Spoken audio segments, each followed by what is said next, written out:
Adrian, Matt talked about throttle down offensively a little bit, of course unintentionally in that third quarter. Did you get a feeling that was happening in the moment? What do you do about that? Yeah. Well, I think I noticed that we were stalling a little bit there, and it became apparent. I knew, we needed to get a touchdown, but there's several things that need to happen, and I think a key thing is getting that first down and getting the chains moving and just kind of getting that flow of the offense back, and I think that's a critical thing. Adrian, after the game, Coach Frost had said that after Colorado had kicked a field goal in overtime, that he didn't want to risk an interception. He's talked about how this is an attacking offense. How does that make you feel to know that was going through his mind? Yeah, well, I mean, I trust Coach Frost. Whatever he's calling, I know there's a thought process behind it, and one that I side with. I trust him as a play caller and what he's calling, and it's my job to execute it. Whether he wants to throw the ball, run the ball, we as players have to make it work. We have to, and I think that's something we put an emphasis on. This week, make plays work. Go out there and make them work. Don't just go through the motions, whatever. Go and make that play work. Each play, every down. So we can move the chains. Adrian, there's been only, I think, a couple receivers that have had catches as far as the split ends go. How important is it that you get some of the other guys going in this offense besides Wandell and JD? Yeah, I think that's a good point, and something that we're trying to do. It's my job to spread the ball around, and I kind of just go through my reads, progressions, whatever it may be, and I throw to the open guy. I wouldn't say it's something that's intentional on my part, but I think it needs to be, made a point of to get some other guys involved too.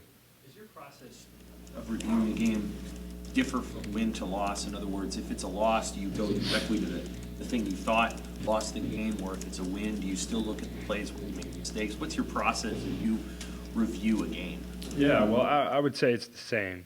I'm going to watch the entire game beginning to end regardless of if we win or lose. I think that's how it should be. Mistakes happen when you win and when you lose. There's things you need to review, you need to learn from. I think when it's a loss, when it's a few plays that might have made a difference, you go back and you focus on those a little bit more. But in general, watch the whole game. So what plays did you focus on after this game? There were a few critical ones. I think I held too long on a read and, might have caused a sack. Play here and there. I don't want to get too into it, but there are a few ones that I think if I would have made a different decision, would have resulted a little bit differently for us. Sometimes it's hard for us to tell on a running play whether you have the option to keep it or not. On that first play in overtime, did you have that? Were you coached to give that ball to Maurice no matter what? Yeah, we were kind of tuned up all week in practice to give that ball there and have Maurice get around the edge, but that's just how it goes sometimes. Hey, Adrian, I know you guys preach the 24-hour rule, but after what happened this weekend, is it more difficult, more challenging to flush it? Well, I'd say this. I think there's no exception. No exception to that rule. There's 24 hours. Put it behind us. It is what it is. We have Northern Illinois this week, and they're a good football team. We're going to have to come prepared and come to play. Do you get the sense that you guys are having more difficulties than expected running the ball up the middle?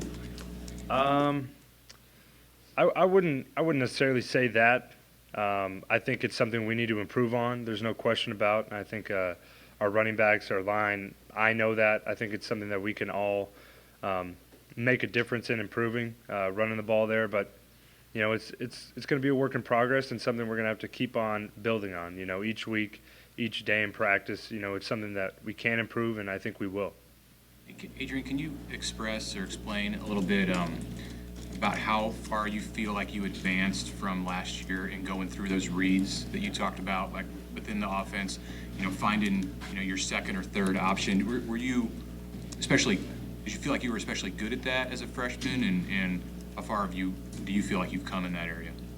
Yeah, well, I think it's a process, and I think last year I got better at it as the year went on, and I think I'm still continuing to improve.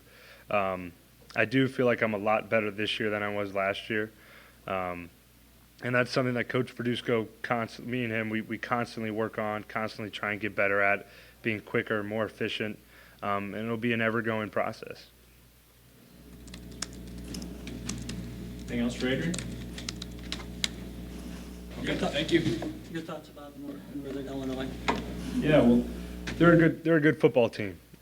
They came in here and beat us a couple years ago, and they're not a team to take lightly. You know, they're a physical, hard-nosed defense, and I think we're ready for the challenge. I did. Yeah, were you at home for that? I was at home. Yeah, what'd you think? They're a good team. Good team, like I said, you know, and they won't be taken lightly. Adrian, they kind of take pride in beating Power 5 teams. That's kind of their mission. What do you tell the team this week to get their attention? Well, I shouldn't have to tell the team anything. We should be ready to play. You know, I think Coach Frost does a great job of that, of preparing us and all our coaches, and we'll be ready. You know, there's nothing should be said. I don't feel the need to, and I think the guys are ready to get after it.